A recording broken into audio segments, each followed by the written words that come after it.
So, the download of today is taken from Psalms 18, verse 43. And it says, "Thou hast delivered me from the strivings of the people, and thou hast made me the head of the heathen. A people whom I have not known shall serve me." And this psalm really spoke to me in three parts. So, the first thing, "Thou hast delivered me from the strivings of the people," really spoke of God delivering us as Christians from attack and us gaining victory over our enemies. And the second part, "Thou hast made me the head of the heathen," is really speaks of us being placed in positions, in teams, as managers, as leaders, head of nations, in positions of influence, all for his glory. We're there to be kingdom builders. We're not just there for ourselves. This psalm is written by King David, who was the highest position in Israel. He was king, and he wasn't king just for himself. He was there as an ambassador of God. So similarly, we are placed in our positions of influence, all for the kingdom and all for the kingdom purpose. And the third part, which really shouted to me the loudest, was, "A people whom I have not known shall serve me." And I really felt God is saying that, serve him means to bless or sort of help us and to sow into what we're doing. And that can be in terms of giving key information, key pieces of strategy that helps you in work or helps you excel in your business, in education, in your marriage, or financially. And really, to expand the point, I'll talk about finances, because that's often the areas that we find it the hardest to trust God in. And sometimes God says, do a certain thing, or do this with your finances. And although it's not gonna bankrupt you or be like dramatic or life-changing in terms of what he's asking to do, sometimes it can be hard to do that thing because it may not seem financially the wisest decision to do, the wisest move to make. And what God really spoke to me about this is that will we just be obedient to what he says? He is the possessor of heaven and earth.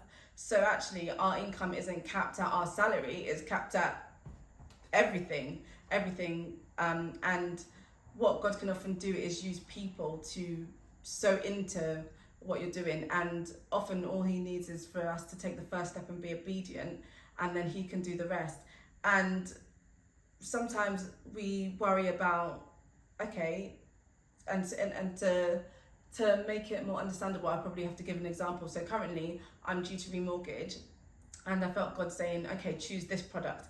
And the product would mean that my mortgage is like repayments of 4 times what I'm currently paying now.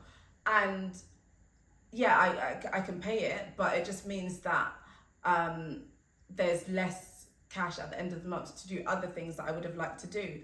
And so I was sort of tossing and turning with the idea and trying to weigh it up.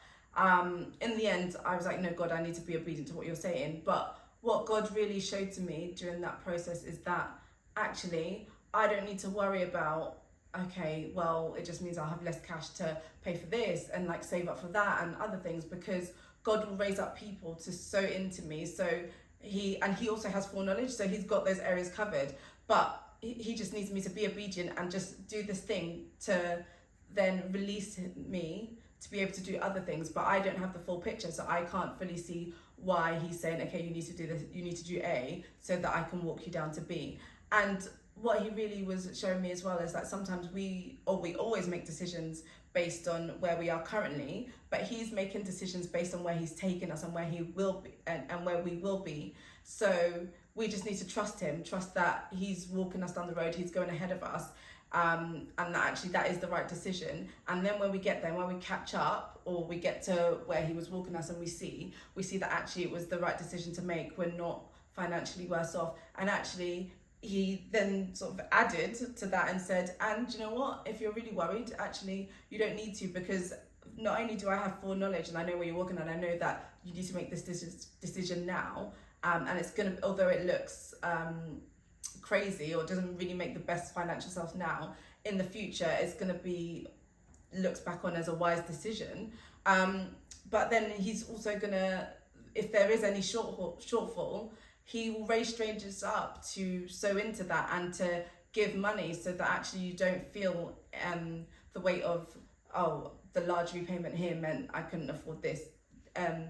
And it just reminded me of that verse of the wealth of sinners is stored up for the righteous. And God was just reminding me that, mate, he's got us covered. So all we need to do is just be obedient, to trust him, to have faith. He knows what he's doing. Let's just walk down this road with him. Obviously, I'm not saying make any stupid financial decisions. Be led by God. So if God is telling you something, do it. But don't just do something and make a wild move and say God will repair that or God will fix it, because it's always important to be led. So yeah, if you're in a season where God is calling you to do something and you're just like, this is crazy in the natural, but I would say get confirmation, make sure it's the right thing God is saying, and then be obedient, and God will bless it, and God will raise people up to bless you and to sow into you. I'll see you tomorrow.